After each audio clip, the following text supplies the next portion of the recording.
Welcome to the TMW Podcast.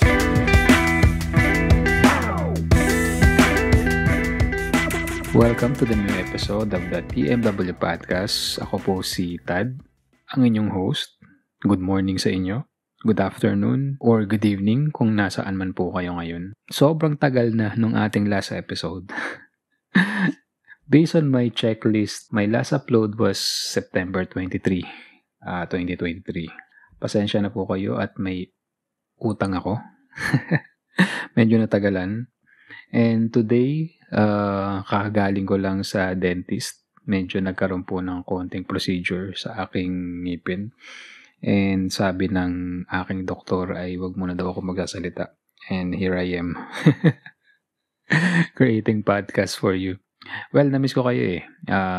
To be honest, I miss doing podcast kasi medyo nagkaroon din tayo ng time para gumawa ng video for YouTube and also improve our digital marketing skills.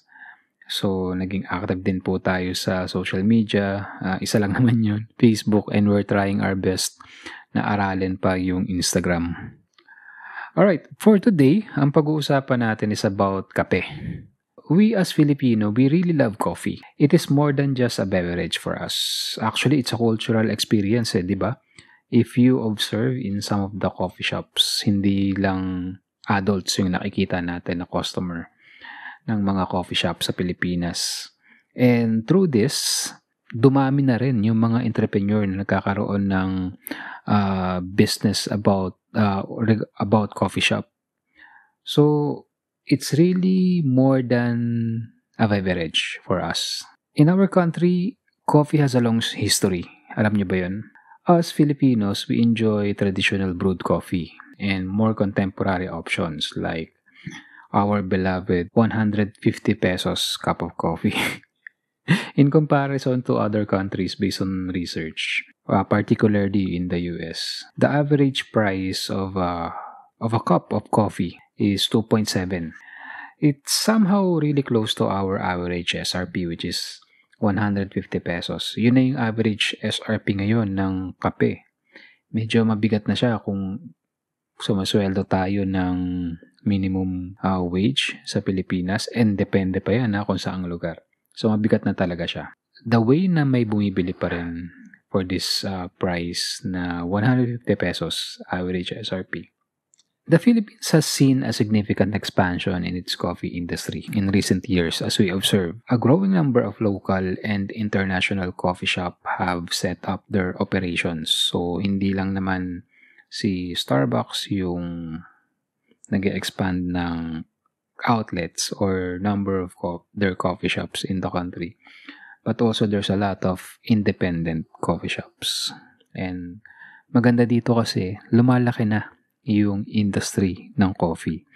And kapag lumalaki yan, mas marami tayong natutulungan na coffee farmers in the country. So, there's a growing number of local coffee shop owners. The factors influencing these prices actually may affect yung demand sa price ng kape na binibili natin, whether from the mainstream or independent coffee shops. The quality, of course, of the coffee beans. And ngayon, nagiging art na nga yung pag-prepare ng coffee, di ba? There's a lot of variations na. So, meron na rin mga sugar levels sa coffee.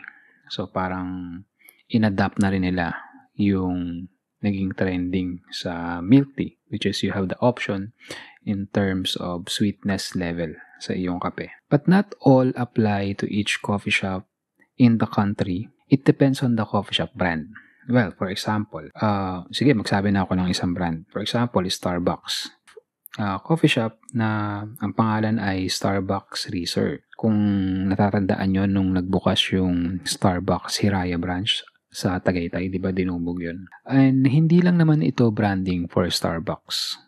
Starbucks Hiraya branch offer different brew styles of coffee. And it also serves the rarest beans that Starbucks can offer. So, kapag may mga nakikita kayong coffee shop na may Starbucks Reserve, very select few na branches ang may Starbucks Reserve. Ibig sabihin nun, dito yung mga rare coffee bean na meron ang Starbucks. I have some tips for coffee shop entrepreneur based on my own opinion. Hindi ako coffee addict, pero average consumer of coffee. And this is based on my experience. I started drinking dark coffee I remember in 2008. May work na ako niyan. Sa Makati yung office ko nun. So, alam niyo naman sa Makati area, ang daming coffee shop.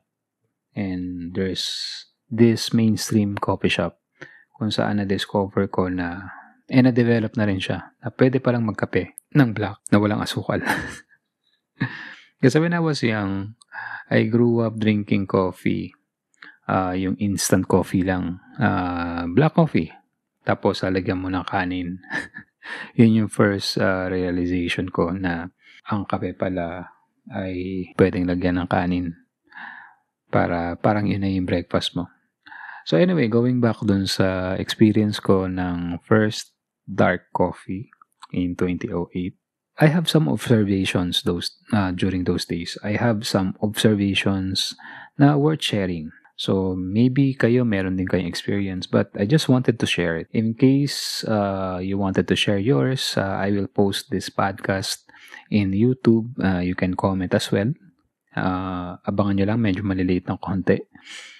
But I hope this will be helpful, especially sa mga coffee shop entrepreneur in the country. Well, first, of course, the quality of coffee beans. If you can source high quality and low cost beans, that's very good. It can help your OPEX. Second is the preparation method. Investing or specializing, research or discover new trends. That's why sinabi ko kanina na very important yung nagiging up-to-date tayo and join some of the groups. And I think the customer or the consumer may not know this, but every coffee requires precision and expertise. You can also use this as one of your marketing slogan or marketing campaign. Location is very important. In Metro Manila areas where operating costs such as rent and labor, siguro mas maganda if you try to explore other areas. Merong tinatawag sa business, merong tinatawag na blue ocean strategy where you seek market na there's a low level of competition. So, or yung tinatawag na the competition is much lighter. Of course, we wanted to promote our brand. Whether you are entering a market that is not so congested. So, very important to do the basics. And also the brand reputation. I think established coffee brands or shops with a strong reputation often charge premium prices based on their history and perceived quality. So, hindi natin kaya makipagsabayan sa kanila. Well, first, they have their own image already. They establish it for so long. Nag-invest talaga sila dun. And everything is in there. So, hindi ko na sasabihin kung sino yung mga mainstream na coffee shop. Pero, sa sobrang tagal nila sa industry, kilalang kilala na sila. So, but be patient. You will get there as long that you are consistent in improving your product for your customers. I have my own ruling in branding. This is based on my experience in the corporate scenario. For me, it's very weird. I don't know if this will be useful to you. But for me, if a 7-year-old kid can't pronounce your brand or coffee shop name, you will have a hard time having a brand recall. Very simple. When it comes to branding, simplicity makes a difference. Let's go to the impact on personal income. Yung pagka-addict natin sa coffee. So, kasi hindi na biro yung presyo ng cup of coffee ngayon sa mga mainstream, lalo na sa mga mainstream. Yung mga independent, pwede pa. So, pero eventually, kapag nakilala yung brand nila, tataas din yan. And may mga kilala na akong coffee shop na nagtaas ng presyo. So, dati small lang sila. And brought about by the branding, siyempre tumataas yung operating cost. Wala silang choice kundi itaas yung presyo. Now, As a consumer, this is my personal opinion about the impact dun sa ating personal income. The affordability of a 150 pesos cup of coffee may be viewed differently. This is depende sa income ng tao or financial situation, lalo na sa bansa natin, sa Pilipinas. And here are some aspects to consider. First, opportunity cost. Spending 150 pesos daily on coffee can significantly increase over time for those with limited disposable income. So, for example, if you buy coffee every workday or every day for 150 pesos, this amounts to 750 per week, tama? And as the year goes by, every day bumibili ka, meron kang accumulated na 39,000 per year just for the coffee. Well, this money could have been saved, invested, or directed towards more pressing financial needs. So I'm not saying that you stop buying coffee, but if we can identify or if we can consider prioritizing the cost of the coffee that we are drinking on a single day, which is 150 pesos, makakaipon na tayo sa loob ng isang taon ng 39,000. And 39,000, hindi biro yan. Marami tayong mabibili dyan. So, pwede natin gamitin yan sa investment. So, wag naman sa mga scam. Pwede tayong mag-isip ng negosyo, small business, dropshipping, retail, food, tinda tayo ng banana queue or ng turon. Marami dyan. Yung mga small start na businesses na kasya yung 39,000.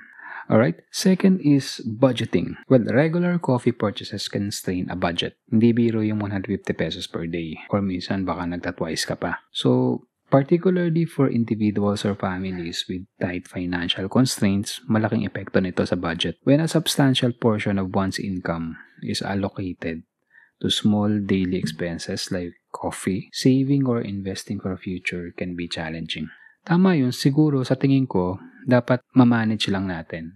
Kung pwede tayong, siguro pag may meeting sa labas, yan, coffee tayo dyan. O kaya kapag nayaya tayo, once a week.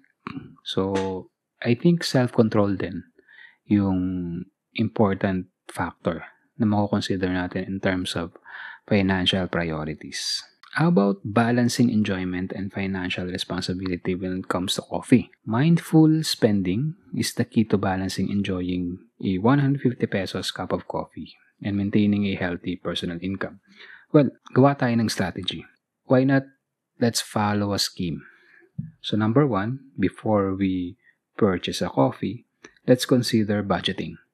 So tama ba na bumili ako ngayon? Kasama ba to sa ginawa kong budget na inallocate ko na fund for the day?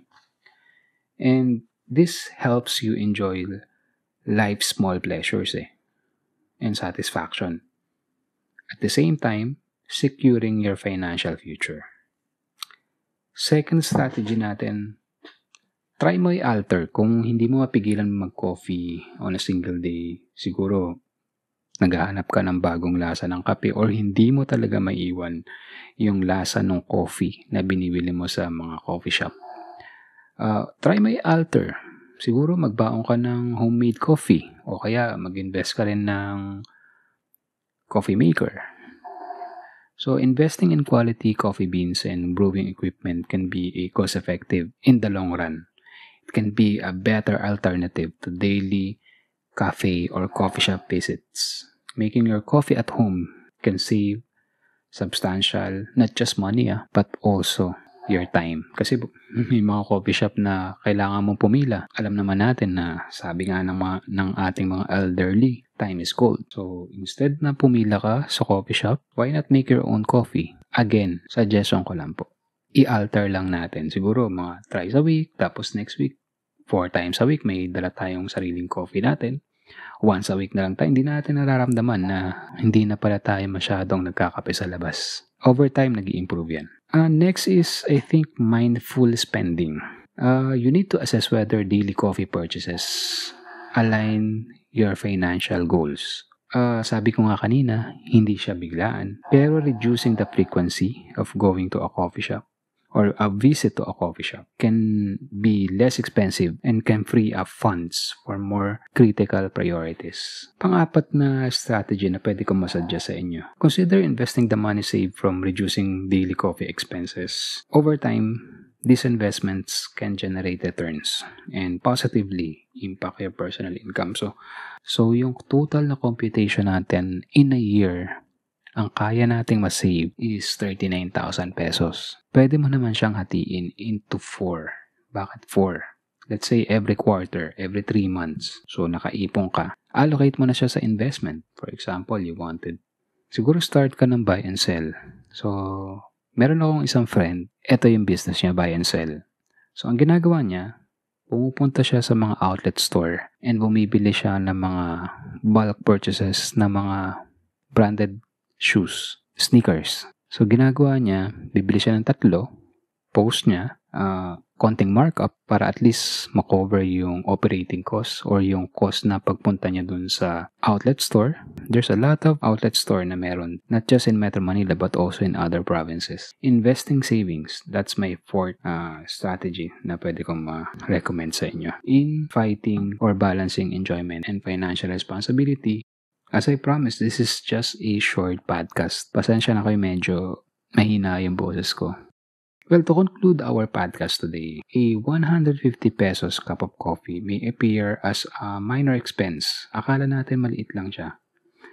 But when examined or over time, from an economic perspective, it can have a far-reaching implications for our personal income and financial stability. We can still savor our coffee while making informed choices. Hindi naman masama na pumunta sa mga coffee shop. We can still promote enjoyment and financial security. Ang importante lang talaga, kailangan natin balansehin. Alright. So, that's our podcast for today. Pasensya na po kayo kung medyo may maingay sa background because yung aso ko po ay dito natutulog sa aking home office kung saan ginagawa ko yung aking podcast. But I hope to see you soon. Gaya po ng lagi kong sinasabi, stay safe, stay healthy. Peace and love. Always be nice to everyone.